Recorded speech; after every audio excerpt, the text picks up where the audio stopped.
It's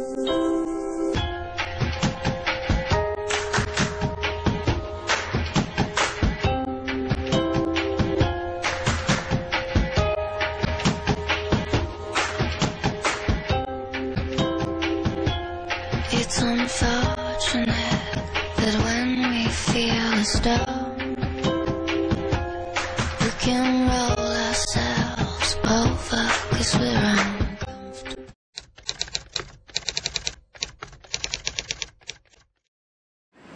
Some cities have tried to create wireless throughout the whole city, and it's failed. I'm not sure why it's failed.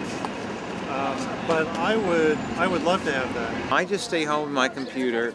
I'm not so addicted that I got to carry my laptop with me wherever I go. I'm very content just to sit home behind my computer, and I blog and I email and I'm on Facebook. I'd love to have wireless everywhere and not be dependent on places that you have to pay for it, or not be tied down to one spot. The technology is definitely trying to make itself more efficient.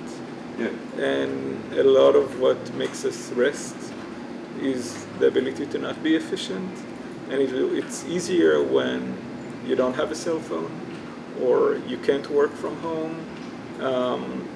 That changes a lot.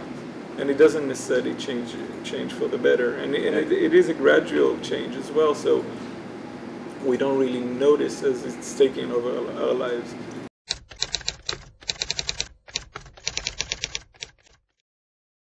Locative media is media that somehow senses one's position in space and takes advantage of the fact that it can position one on a map or on a grid or in a particular latitude and longitude, and usually does that by offering some type of information or layer of augmented reality that really reflects its place-basedness.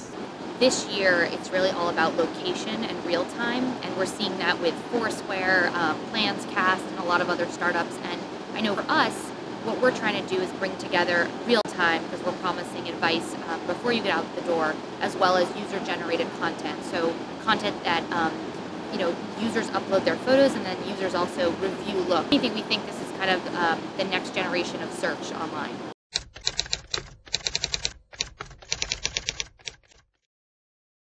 Data then allows for a more spontaneous type of social behavior that might not have been possible.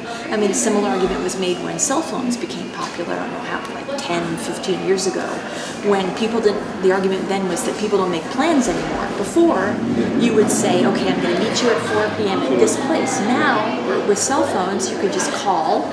You could call, say, my train was late, etc., or that place is crowded, let's go here instead.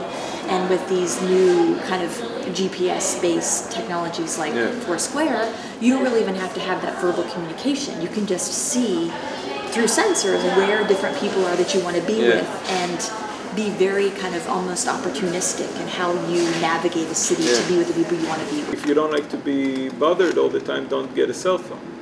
But people expect you to have cell phone.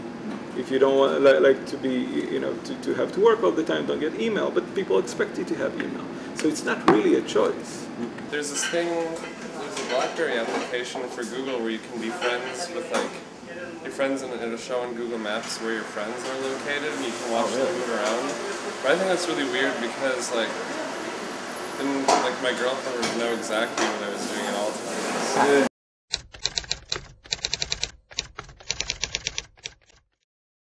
Situationism is definitely there in the ideas of criticizing the city. There's something very, very inspiring about these ideas of interpreting the map differently and walking in the city without purpose or with different purposes, and that's very inspiring. It's inspiring for a lot of artists. So, but if that comes in the price of actually becoming even less autonomous and more subjective to these control technologies, then this is kind of deceiving its own point. There is definitely a romanticization and sometimes even a fetishization of psychogeography and situationist practices. I'm wondering if the politics of those practices are the same as the politics driving a lot of the new technology. Their critique of consumerist culture was even more relevant today than it was back then. But it's not enough to say power is there. You also need to change it. And it's not enough to say we are against power. You actually need to be successful in opposing power.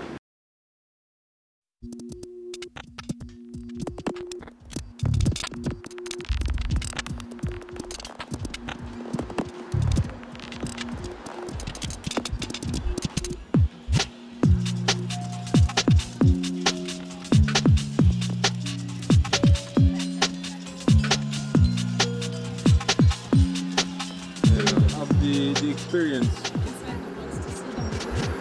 It was actually surreal. It's just like it was actually very. I felt very comfortable.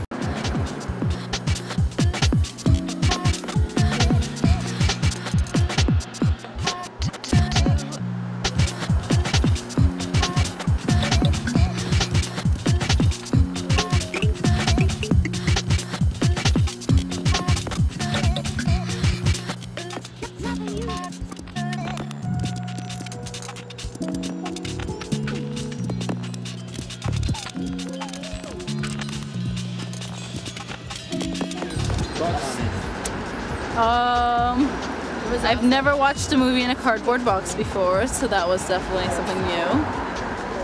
How did you like it? It was interesting. Yeah? I kind of got into it. It's interesting. First time doing it, actually. But it was a cool experience. Like, you never do that. And the movie certainly is interesting. Pretty much it. Did you like it? Yeah, I thought it was interesting. Yes. Would you do it again? Yes, I would.